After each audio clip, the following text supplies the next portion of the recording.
Hi, and welcome back to Focal Point AFR Talk. Brian Fisher is my name. The program is Focal Point. Great to have you in the conversation today. Just a quick heads up about a new product available in our AFA store. We've got Easter buttons. Easter means He lives. So you can go to our store. You can go to afastore.afa.net, afastore.afa.net, or you can order by phone, 877-927-4917. These are beautiful buttons that declare the Easter message, He lives. You can buy boxes of 250, so your entire church family can wear one of these buttons during the course of the week. Can be a great conversation starter, a way to declare your faith. You can get yard signs that you can put up in the yard. You can get Easter buttons starting for as little as $12 for a box, and Easter stickers, a batch of Easter stickers starting for as little as $10. So go to afastore.afa.net, afastore.afa.net. Now, let's grab clip 16 if we can, Rob, the Rand Paul clip, talking about this sequester. Now, and I'll play the soundbite from his State of the Union response, the Tea Party response, after the State of the Union speech. And what Rand Paul is saying, look, everybody's talking about how draconian this sequester is. It is a nothing burger. Trust me on this, ladies and gentlemen. It cuts spending over 10 years by $1.2 trillion. Spending is still, we're going to spend like $48.3 trillion over the next 10 years without the sequester. With the sequester, we're going to spend $47.2 trillion or something like that. It's a nothing burger. And that's why Rand Paul is one of the people that are out there saying, we ought to let this thing go through. I mean, and it doesn't actually cut spending. I want to be clear about that. It reduces the rate of growth. I mean, Washington hasn't actually cut spending in like forever, and this doesn't do it. It just slows the rate of growth. By the way, number to call, 888-589-8840, 888-589-8840. Here's Rand Paul, and I've had this clip in the queue since last week. I want to play it now. Rand Paul talking about what a minuscule amount of spending the sequester is actually responsible for. Let's listen. The sequester barely cuts any icing off the top of the cake. Spending is going to rise $9 trillion over the next 10 years. The sequester takes $1 trillion off of that. Spending still goes up $8 trillion over the next 10 years. That's why Bowles-Simpson said we need at least $4 trillion, and that's why people like me who are truly fiscally conservative say freeze spending. But you know what a freeze in spending would be? That would be considered to be a $9 trillion cut if we don't spend more than we're currently spending. So Rand Paul saying, look, you got icing on the cake. This barely slices any of the icing off the top of the cake. You're not even getting into the cake. You're not even getting into the dough. You're just getting into the sugary stuff that's on top. And then in his State of the Union response the other night, I didn't have time to play this yesterday, but he addresses this issue of the sequester. This is clip number 12. Here's what he had to say. Congress is debating the wrong things. Every debate in Washington is about how much to increase spending, a little or a lot. How much to increase taxes, a little or a lot. The president does this big, woe is me, over the $1.2 trillion sequester cuts in spending that he endorsed and he signed into law. Some Republicans are now joining him. Few people understand that the sequester doesn't even cut any spending. It just slows the rate of growth. Even with the sequester, if it goes through, government will grow over $7 trillion over the next decade. Only in Washington could an increase in $7 trillion in spending over a decade be called a cut. So Rand Paul's point is spending is going to grow. We're going to spend $48 trillion, and the budget that we have today is going to grow by $8 trillion in spending. And that's how you get the total over 10 years. We get total spending of $48 trillion. If we didn't have projected increases in the budget, we'd spend $40 trillion. So we're still going to spend a ton of money, but it's even worse. And the sequester only slices $1 trillion off of that increase in spending. So it still increases spending. We're not talking about any genuine cut. It's a question of whether the federal spending is going to grow by $8 trillion or by $7 trillion. And clip 15, we can grab that, Rob. This is President Obama. He has no interest in cutting spending. He's made it very, very clear that the only thing he's interested in is finding some way to stick his hands deeper into the wallets of hardworking Americans. Let's listen. They recognize that the sequester is a bad idea. But what they've suggested is that the only way to replace it now is for us to cut Social Security, cut Medicare, and not close a single loophole. It was your idea. Not raise any additional revenue from the wealthiest Americans. It was or your idea. Corporations who have a lot of lawyers and accountants who It was your idea. are able to maneuver and manage and work and game the system.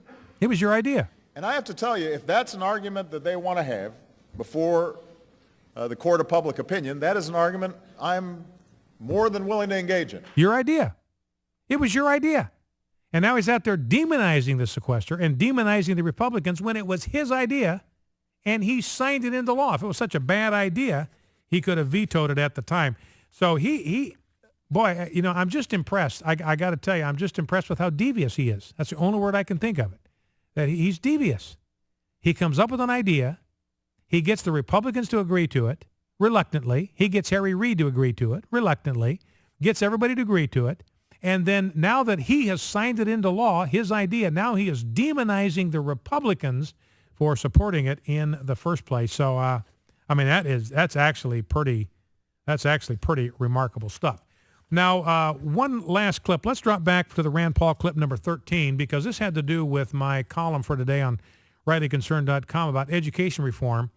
And again, I've got some issues with Senator Rand Paul, but on education reform, I'm with him lock, stock, and barrel. Listen to this great idea from his State of the Union response on Tuesday night. A great education needs to be available for everyone, whether you live on Country Club Lane or in government housing. This will only happen when we allow school choice for everyone, rich or poor, white, brown, or black, everyone. Let the taxes you pay for education follow each and every student to the school of their choice. Competition has made America the richest nation in history. Competition can make our educational system the envy of the world. The status quo traps poor kids in a crumbling system of hopelessness. When every child can, like the president's kids, go to the school of their choice, then the dreams of our children will come true. So that's Rand Paul talking about education reform. I agree with him 100%. Agree with him completely. This is what I suggested in the column that I wrote today. And here is what I believe is the silver bullet solution to education reform. If we were to do this one thing, this is 14 words that would radically, comprehensively transform our entire education system. And here it is: allow education dollars to follow each student to the school of his parents' choice. That's it. That's 14 words. If we do that one thing only, you can put a piece of legislation up that wouldn't take more than one page. This would be the heart of it. Allow education dollars to follow each student to the school of his parents' choice. In other words, we decide we're going to spend this much money in education. Now, it would be better, frankly, if we just got out of the education business altogether. We sent all that tax money that we're collecting back to families, let them spend it on the education of their own choosing. It would be far better if we could do that. But starting with where we're at, where we are taking tax dollars and we're spending on education, let's figure out how much money we're spending on education. Let's divide that by every child that's in the system, and then let's give the parents of that child a voucher for that amount of money. And they can take that voucher anywhere they want to take it. They can take it to a private school. They can take it to a parochial school. They can take it to a charter school. They can take it to a public school. Anywhere they want to go, let the education dollars follow the child to the school of the parents' choice. I mean, we should not be allowing bureaucrats to dictate to families which school their children can and cannot go to based on geography and zip code. We don't do that with grocery stores. We don't assign people a grocery store. You can only go and shop at this grocery store because it happens to be in your zip code. No, we let people choose, and that creates competition. And trust me, parents talk to each other. They know each other. Parents in the neighborhood, they have kids the same age. They talk to each other. They ask about school. They ask about education choices. I mean, in a heartbeat, families would know, parents would know which schools are getting the job done and which ones aren't. They would transfer their kids to the schools that are getting the job done.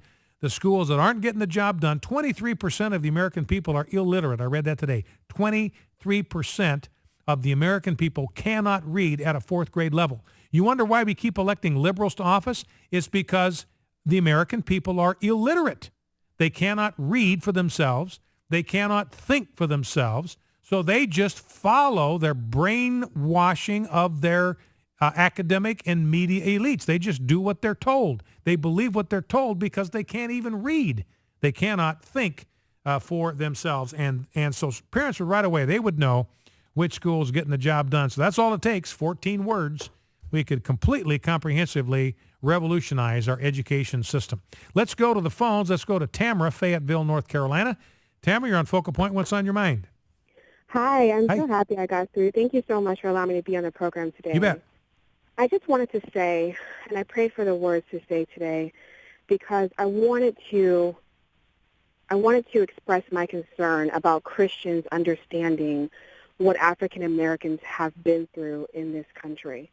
I wholeheartedly think that Christopher was wrong in being violent and taking vengeance. Vengeance is the Lord.